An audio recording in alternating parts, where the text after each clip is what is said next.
Alors, je double-clique donc sur le gabarit A. Alors, je commence par la page de gauche. Je vais aller créer un bloc texte. Alors, je pourrais prendre l'outil rectangle, ceci aussi, et aller cliquer avec l'outil texte dedans. Mais avec l'outil texte, je peux aussi faire un cliquer-glisser directement et ça fait un bloc texte. Voilà. Avec l'outil texte, je fais un cliquer-glisser, ça fait un bloc texte. Et alors, dans ce bloc texte, je vais mettre une balise spéciale de numérotation. C'est-à-dire que, suivant la page sur laquelle elle se trouve, elle va montrer un numéro différent, forcément. C'est une balise intelligente. Et pour faire ça, on va aller dans le menu contextuel en cliquant, en faisant un clic droit.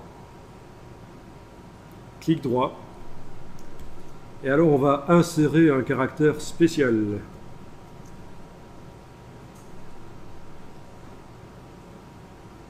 De type marque. Donc c'était dans objet? Non, c'est un clic droit. Numéro de page active.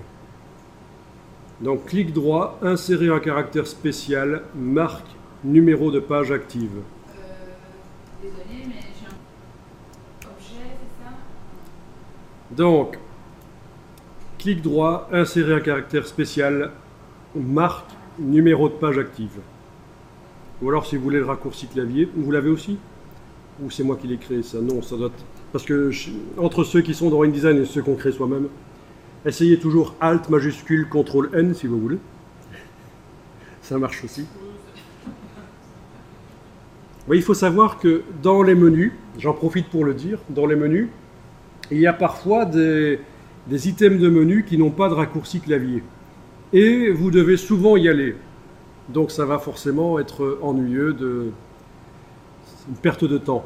Vous avez la possibilité pour n'importe quel item de menu qui n'a pas de raccourci clavier d'en faire un par le menu édition raccourci clavier.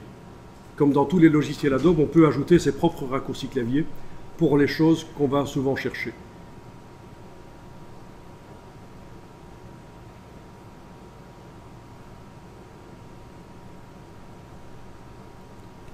Alors, la balise dans le gabarit apparaît avec le nom du gabarit, A. Bien entendu, si je tape la lettre A majuscule, ça ne va pas du tout faire ce que ça doit faire. Hein. J'aurai la lettre A sur toutes les pages. Donc c'est vraiment une balise spéciale qu'on a insérée. Quand vous avez dit insérer un caractère. Bien. On a un bloc rectangulaire. Si vous voulez qu'il soit circulaire, on va le convertir. Ça peut être bien. Un numéro dans un bloc circulaire.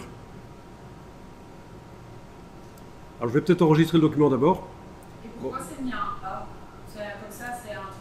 Ça met A parce qu'on est dans le gabarit A. Si on est sur un... Oui, oui, je n'ai pas montré, mais on peut déjà maintenant le faire. On peut déjà aller sur la page 2 et on voit que ça s'appelle 2. Sur la page 8, ça s'appelle 8. Voilà. Donc la numérotation fonctionne. Sauf qu'il n'y en a pas sur la page de droite parce qu'on a fait ça que sur la page de gauche.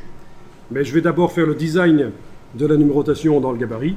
Puis j'irai copier la balise, le bloc et sa balise dans la page de droite.